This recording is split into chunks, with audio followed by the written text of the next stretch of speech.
So this is where, thank you Cockle, this is where the nuthatch got to yesterday. I used a chainsaw to rough out the shape, and then I used a mini Arbortech like that to do a lot of the further shaping, and also my sander. There we go. I didn't use the full-size Arbortech so much.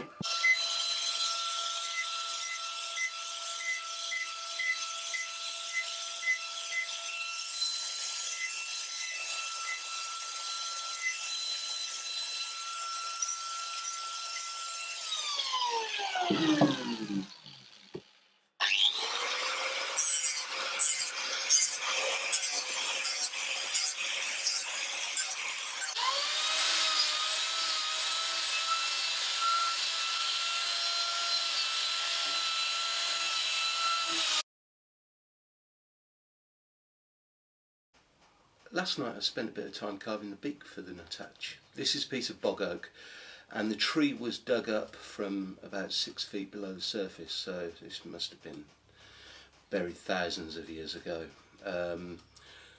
So I've carved the beak there, and I've also carved a small dowel to make the eyes as well. And what I'm going to do now is, I've measured them up, and the beak needs approximately a 6mm bit. I'm going to drill the holes for them and then fit them.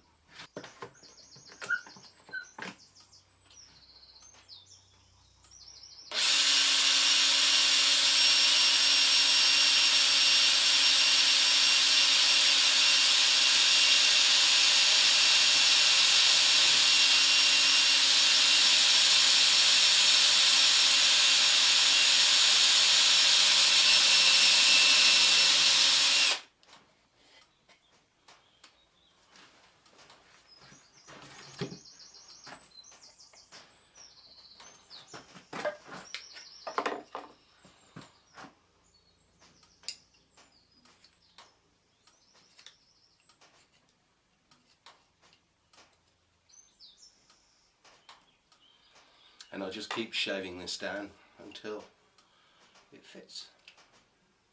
Okay, so I've drilled the holes, and hopefully you can see that the dowel will fit in the eye holes nicely, and the beak also fits in nicely. So what I'll do now is I'm just going to carve the feathers, just shape it a bit, get rid of any sanding marks that I can see, and just get the final finish on. So I'm going to leave it quite stylized, not too detailed and formally carved, because I think nuthatch has such a lovely shape that I don't really want to interfere too much with that. This spalted oak has got such strong patterning in it. If I put too much detail in, it's going to get lost with the patterning that's in the wood itself. So I just want really, really basic idea of the shape of the wing feathers, bit of the wing tip there, tail feathers going there, and that's it really. So it's going to be quite stylized, but I think it'll look good.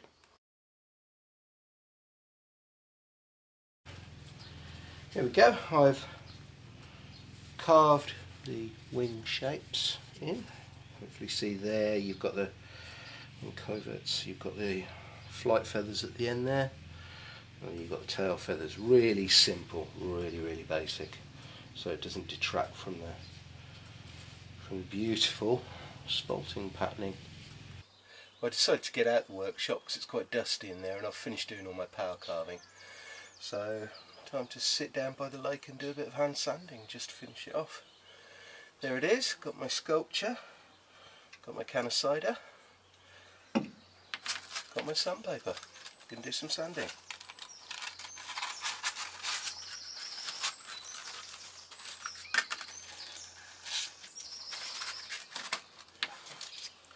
I'm just going to take off all the power carving marks, which try and get the surface as smooth as I can.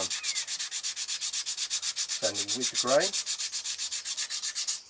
taking my time and relaxing.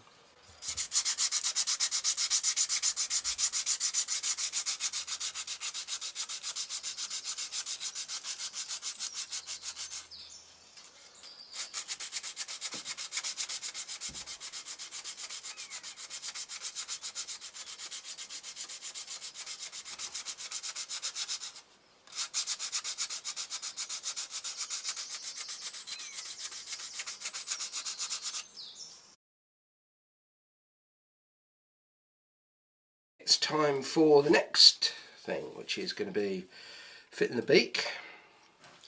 Got the beak in there.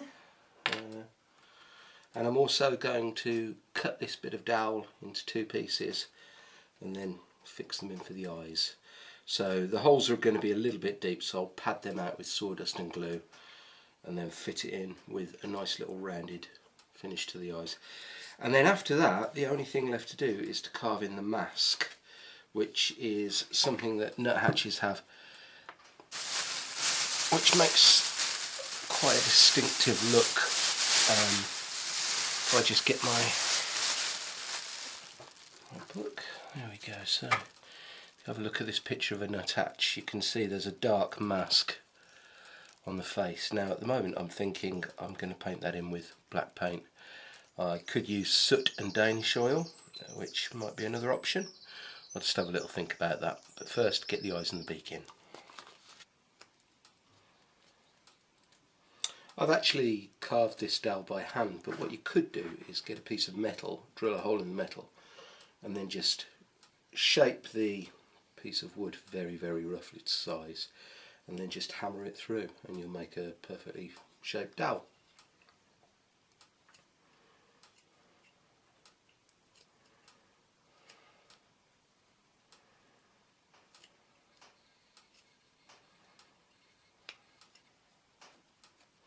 What I'm trying not to do is snap it off, so I'm trying to actually cut it all the way to the end, because the danger is when you snap the dowel that fibres of the wood on the piece that you want to keep will be pulled out and it will damage it.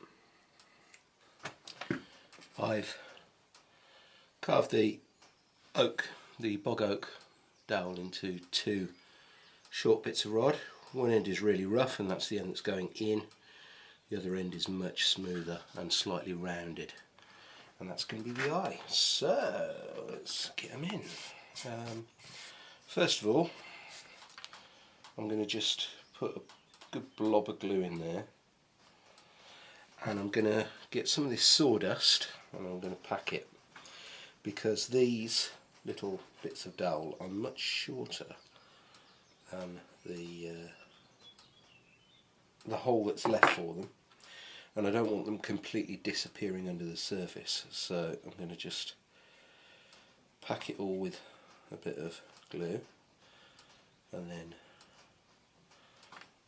push that down.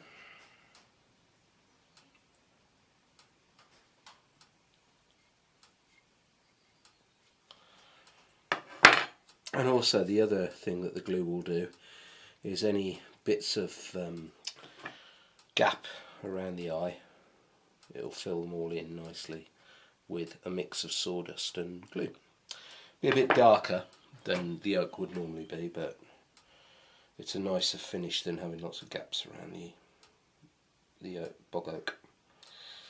Now, a very important thing to do here is not to tap the bog oak in too far, otherwise it's going to get lost and it's going to be a real pain in the neck. So I'm just going to tap it with the blade of my knife. Okay.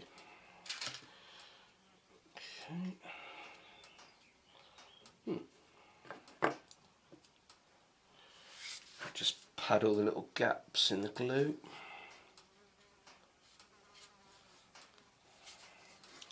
Okay, so I could probably tap that in a little further.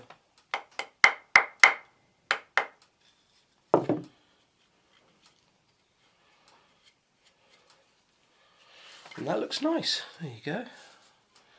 One eyeball made out of bog oak.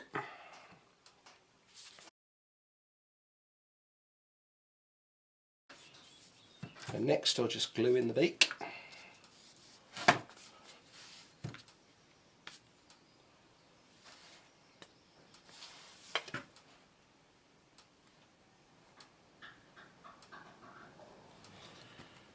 Which goes in a particular way around, that way around.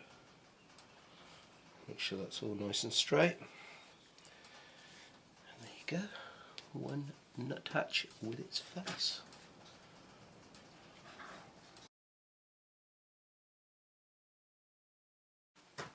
Okay, next phase. I'm going to make some paint.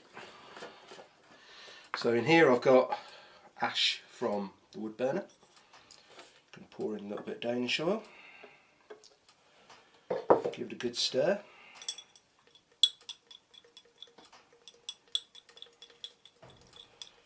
Now I could have sieved the ash from the burner, but couldn't really be bothered, to be honest, and I don't really have a sieve here, so that was that. But I don't think it's going to be too much of a problem here anyway. And just to show you what that's going to come out like.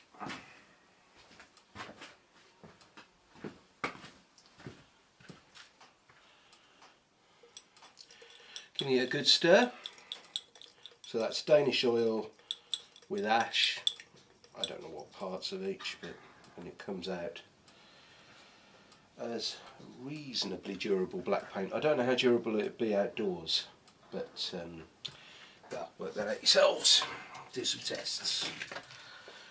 Here's a bit of the scrap offcut from doing the sculpture, and you can see it comes out as a pretty good dark pigment there. Yeah. So it kind of goes from just above the beak to the eye.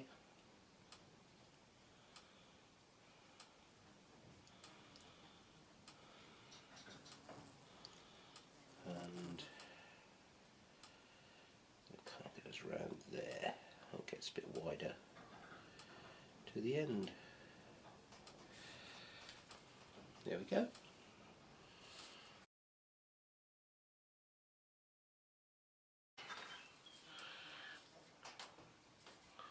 So just by painting that on, and I could probably do a few layers if I wanted, but it's given a nice stain to the sculpture, and the nuthatch has its black mask.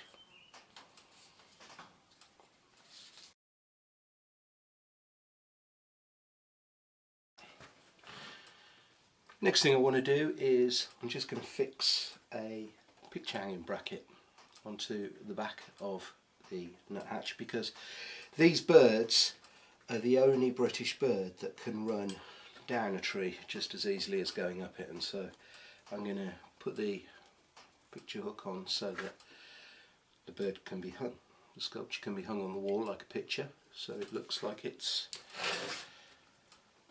running down the wall.